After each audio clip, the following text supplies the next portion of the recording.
사실 언론인의 관점에서 보면 정부 수립 이후 훈장이 수여된 70만 명의 명단을 입수했다는 것은 매우 큰 특종이고 자랑할 만한 일입니다. 그런데도 이 큰 특종을 KBS 간부들은 방송하지 못하게 막고 있습니다. 그들은 여러 가지 내용을 삭제하라고 요구해 왔다는데요. 그중 하나가 박근혜 대통령의 아버지 박정희 전 대통령이 한일협정 체결 과정에서 기시 노부스케 전 일본 총리에게 보낸 2장의 친서 내용입니다. 어떤 내용이길래 KBS 간부들은 자신들이 한 이 큰 특종의 방송을 막고 있는 것일까요? 김세범 PD가 취재했습니다.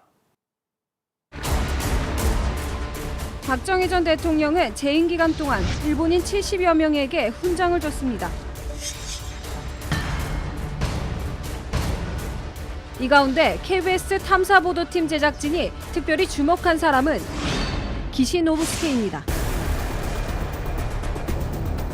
일본 총리를 지냈고 현 아베 총리의 외할아버지기도 한 기시 노부스케는 1970년 6월 18일 청와대에 와서 수교 훈장 광화장을 받습니다. 박 전 대통령이 그에게 훈장을 준 명목은 1965년 한일 수교 협정에 대한 공로였습니다. 기시 노부스케는 일본 정계의 마쿠 실력자로 한일 협정 체결을 물밑에서 주도했던 인물입니다.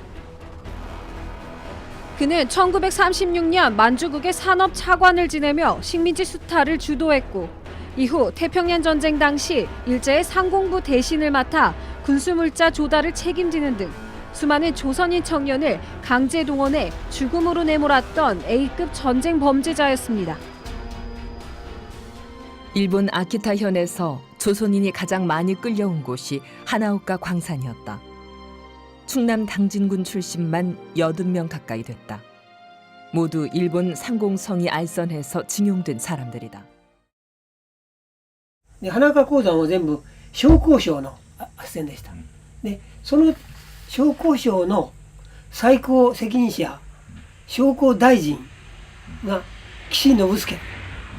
戦後永久戦犯で逮捕されて、結局裁判は免れて、後に総理大臣にもなりましたけども、今の安倍総理のおじいちゃんです。 1940년대 가장 많은 사람들이 강제동원, 징병식 이제 강제동원되고 그다음에 죽게 되지 않습니까? 전쟁터에 동원되고 그때 군인으로 동원되고 노동자로 강제동원됐고 노예노동에 종사할 때 바로 그런 것을 입안하고 실행해 옮겼던 책임자예요. 그래서 그런 점에서 뭐냐면 일제의 침략 전쟁에 조선인들을 희생시키고 끌어갔던 그 책임자 중에 한 명이란 것이죠. KBS 탐사보도팀 제작진은 박정희와 기시의 관계를 추적하던 중 박정희가 기시에게 보낸 2통의 친서를 확인했습니다. 편지의 원본은 일본 국회 도서관에 보관돼 있는데 국내엔 그 사본이 국사편찬위원회에 있습니다. 그 편지엔 어떤 내용이 담겨 있을까? 뉴스타파는 국사편찬위를 찾아가 확인해봤습니다.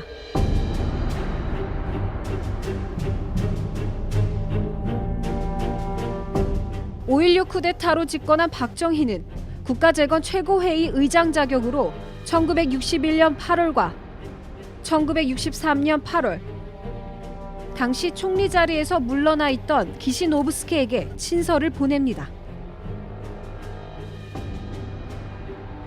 한일 수교 협정을 체결하는 데 도움을 달라는 내용입니다. 더욱 장차 재개하려는 한일 국교 정상화 교섭에 있어서의 귀하의 각별한 협력이야말로 대한민국과 귀국가의 강인한 유대는 양국의 역사적인 필연성이라고 주장하시는 귀의가 구현될 것이라 생각합니다. 한일 간의 국교가 하루속히 정상화되어야 한다는 것은 본인의 변함없는 신념입니다. 귀하께서도 항상 한일 관계의 개선에 관심을 가지시어 적극적인 노력을 아끼시지 않는 데 대하여 본인은 심심한 사의를 표하는 바이며 한일 회담의 조기 타결을 위하여 배전에 협조 있기를 바람하지 않습니다. 학계 전문가들은 1965년 한일 수교 과정과 그 내막을 엿볼 수 있는 자료라고 평가했습니다. 근데 물론 거기에는 그 동등한 입장에서 새로운 관계를 맺겠다라고 하는 것보다는 아무래도 기시 씨의 그 머릿속에는 과거에 있었던 그러한 만주에서의 경험이나 이런 것들이 기저에 깔려 있었던 것은 분명하겠죠. 그러니까 그게 대아시아주의 또는 일본 맹주론이라고 하는 것이 반공주의와 결합이 되면서 일본이 아시아에서 리더의 역할을 하겠다, 자임하겠다라고 하는 그런 입장에서 나왔던 그런 행동이다. 흥미로운 것은 기시의 답장과 박정희가 두 번째 보낸 편지의 전달자 역할을 친일파 박흥식이 맡았다는 점입니다. 박흥식은 일제에 수많은 돈을 바쳤고 1944년에는 일제에 전투기를 보낼 목적으로 조선 비행기 공업 주식회사를 설립하는 등 일제의 침략 전쟁에 적극적으로 협력한 대표적 친일파입니다. 이 때문에 박흥식은 1949년 반민특위의 제1호 체포자로 기록됐고 2009년 대통령 소속위원회도 그를 친일 반민족 행위자로 규정합니다. 과거 강상준 교수 등이 집필한 기시노부스케와 박정희라는 책에서 이 편지의 내용 일부가 언급된 적은 있지만 언론에서 친서의 전문을 확보해 그 내용과 맥락을 소개한 것은 KBS 탐사보도팀이 처음입니다. 하지만 KBS 보도본부 간부들은 제작진에게 이 친서와 관련된 내용을 모두 삭제하라고 요구했습니다. 한쪽은 박정희 대통령의 딸이고 또 한쪽은 그 기시 노부스케 총리의 외손자고 그런 관계가 지금 또 한일 관계를 또 이렇게 이끌어가는 그런 리더들이 돼 있기 때문에 과거의 역사가 그 기시감으로 다가올 수밖에 없는 그런 부분이 있겠죠. 그러니까 과거의 역사가 가지고 있는 아직도 풀리지 않은 한일 관계의 숙제 같은 것들이 지금 양국을 누르고 있다고 이렇게 할 수 있겠고 그러한 것들이 현 정권에게 부담이 되는 것은 사실일 것 같습니다. 이렇게 KBS 탐사보도팀이 심층 취재한 중요 내용이 계속 방송되지 못하는 사이 한일 정상회담이 열렸습니다. 그러나 청와대의 설명과 달리 일본군 위안부 문제 해결을 위한 실질적 진전은 없었습니다. 오히려 일본 아베 총리가 박근혜 대통령에게 일본 대사관 앞에 설치된 소녀상의 철거를 요구했다는 기사가 일본 언론을 통해 나오고 있습니다. 박정희 전 대통령이 전범 기시에게 보낸 편지와 일본인에게 준 훈장의 내역을 통해 현재 한일 간 과거사 문제의 뿌리를 들춰내려던 KBS 탐사보도팀의 취재 노력은 KBS 간부들의 통제에 막혀 물거품이 되고 말았습니다. 뉴스타파 김세봉입니다. 번째 보낸 편지의 전달자 역할을 친일파 박흥식이 맡았다는 점입니다. 박흥식은 일제에 수많은 돈을 바쳤고 1944년에는 일제에 전투기를 보낼 목적으로 조선 비행기 공업 주식회사를 설립하는 등 일제의 침략 전쟁에 적극적으로 협력한 대표적 친일파입니다. 이 때문에 박흥식은 1949년 반민특위의 제1호 체포자로 기록됐고 2009년 대통령 소속위원회도 그를 친일 반민족 행위자로 규정합니다. 과거 강상준 교수 등이 집필한 기시노부스케와 박정희라는 책에서 이 편지의 내용 일부가 언급된 적은 있지만 언론에서 친서의 전문을 확보해 그 내용과 맥락을 소개한 것은 KBS 탐사보도팀이 처음입니다. 하지만 KBS 보도본부 간부들은 제작진에게 이 친서와 관련된 내용을 모두 삭제하라고 요구했습니다. 한쪽은 박정희 대통령의 딸이고 또 한쪽은 그 기시 노부스케 총리의 외손자고 그런 관계가 지금 또 한일 관계를 또 이렇게 이끌어가는 그런 리더들이 돼 있기 때문에 죽게 되지 않습니까? 전쟁터에 동원되고 그때 군인으로 동원되고 노동자로 강제 동원됐고 노예 노동에 종사할 때 바로 그런 것을 입안하고 실행해 옮겼던 책임자예요. 그래서 그런 점에서 뭐냐면 일제의 침략 전쟁에 조선인들을 희생시키고 끌고 갔던 그 책임자 중에 한 명이란 것이죠. KBS 탐사보도팀 제작진은 박정희와 기시의 관계를 추적하던 중 박정희가 기시에게 보낸 두 통의 친서를 확인했습니다. 편지의 원본은 일본 국회 도서관에 보관돼 있는데 국내엔 그 사본이 국사편찬위원회에 있습니다. 그 편지엔 어떤 내용이 담겨 있을까? 뉴스타파는 국사편찬위를 찾아가 확인해봤습니다.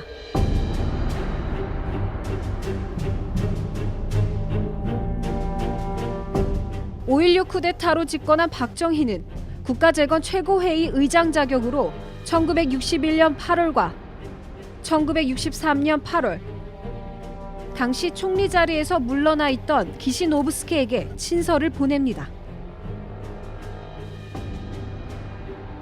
한일 수교 협정을 체결하는 데 도움을 달라는 내용입니다. 더욱 장차 재개하려는 한일 국교 정상화 교섭에 있어서의 사실 언론인의 관점에서 보면 정부 수립 이후 훈장이 수여된 70만 명의 명단을 입수했다는 것은 매우 큰 특종이고 자랑할 만한 일입니다. 그런데도 이 큰 특종을 KBS 간부들은 방송하지 못하게 막고 있습니다. 그들은 여러 가지 내용을 삭제하라고 요구해 왔다는데요.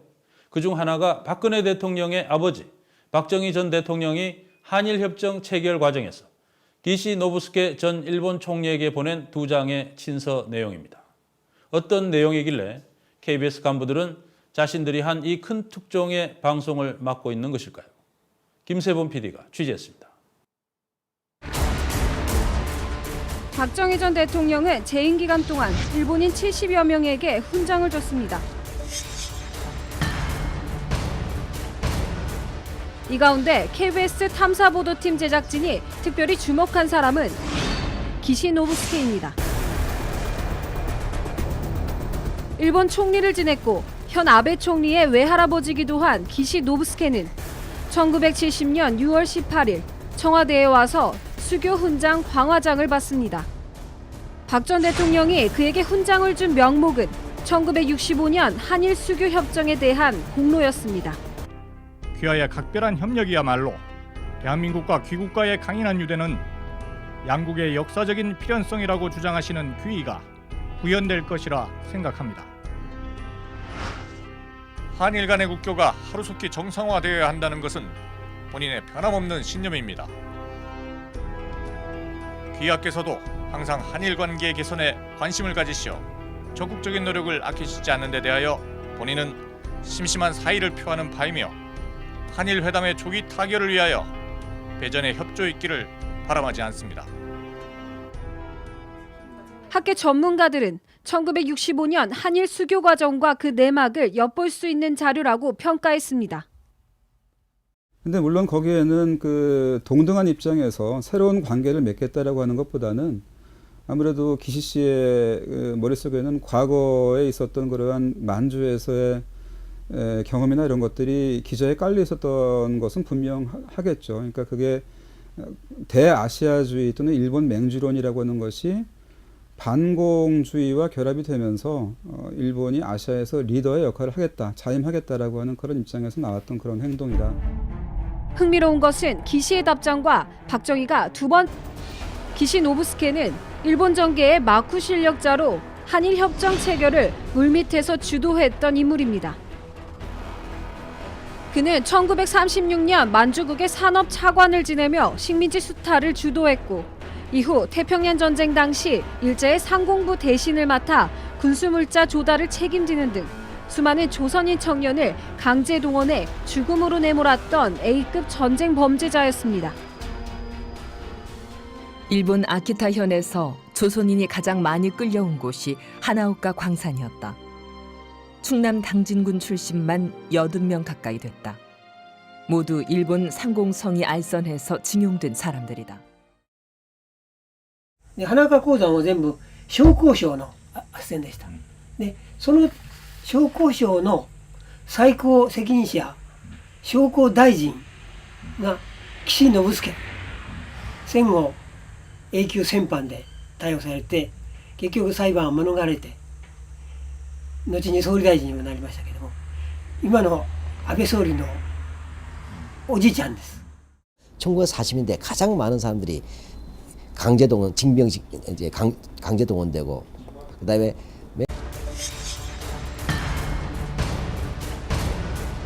이 가운데 KBS 탐사보도팀 제작진이 특별히 주목한 사람은 기시노부스케입니다. 일본 총리를 지냈고 현 아베 총리의 외할아버지기도 한 기시노부스케는 1970년 6월 18일 청와대에 와서 수교 훈장 광화장을 받습니다. 박 전 대통령이 그에게 훈장을 준 명목은 1965년 한일 수교 협정에 대한 공로였습니다. 기시 노부스케는 일본 정계의 마쿠 실력자로 한일 협정 체결을 물밑에서 주도했던 인물입니다. 그는 1936년 만주국의 산업 차관을 지내며 사실 언론인의 관점에서 보면 정부 수립 이후 훈장이 수여된 70만 명의 명단을 입수했다는 것은 매우 큰 특종이고 자랑할 만한 일입니다. 그런데도 이 큰 특종을 KBS 간부들은 방송하지 못하게 막고 있습니다. 그들은 여러 가지 내용을 삭제하라고 요구해 왔다는데요. 그중 하나가 박근혜 대통령의 아버지 박정희 전 대통령이 한일협정 체결 과정에서 기시 노부스케 전 일본 총리에게 보낸 2장의 친서 내용입니다. 어떤 내용이길래 KBS 간부들은 자신들이 한 이 큰 특종의 방송을 막고 있는 것일까요? 김세범 PD가 취재했습니다. 박정희 전 대통령은 재임 기간 동안 일본인 70여 명에게 훈장을 줬습니다. 인지 수탈을 주도했고 이후 태평양 전쟁 당시 일제의 상공부 대신을 맡아 군수물자 조달을 책임지는 등 수많은 조선인 청년을 강제 동원해 죽음으로 내몰았던 A급 전쟁 범죄자였습니다. 일본 아키타현에서 조선인이 가장 많이 끌려온 곳이 하나오카 광산이었다. 충남 당진군 출신만 80명 가까이 됐다. 모두 일본 상공성이 알선해서 징용된 사람들이다. で花岡鉱山は全部商工省の斡旋でした。でその商工省の最高責任者商工大臣が岸信介戦後 도서관에 보관돼 있는데 국내에 그 사본이 국사편찬위원회에 있습니다. 그 편지엔 어떤 내용이 담겨 있을까? 뉴스타파는 국사편찬위를 찾아가 확인해봤습니다.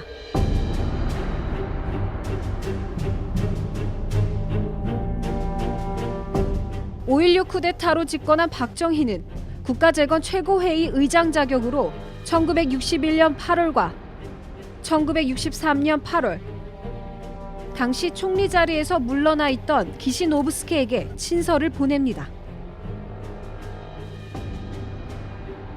한일 수교 협정을 체결하는 데 도움을 달라는 내용입니다. 結局戦犯で逮捕されて結局裁判を免れて後に総理大臣にもなりましたけども今の安倍総理のおじいちゃんです。 1940년대 가장 많은 사람들이 강제동원, 징병식 이제 강제동원되고 그다음에 죽게 되지 않습니까? 전쟁터에 동원되고 그때 군인으로 동원되고 노동자로 강제동원됐고 노예노동에 종사할 때 바로 그런 것을 입안하고 실행해 옮겼던 책임자예요. 그래서 그런 점에서 뭐냐면 일제의 침략 전쟁에 조선인들을 희생시키고 끌고 갔던 그 책임자 중에 한 명이란 것이죠. KBS 탐사보도팀 제작진은 박정희와 기시의 관계를 추적하던 중 박정희가 기시에게 보낸 2통의 친서를 확인했습니다. 편지의 원본은 일본 국회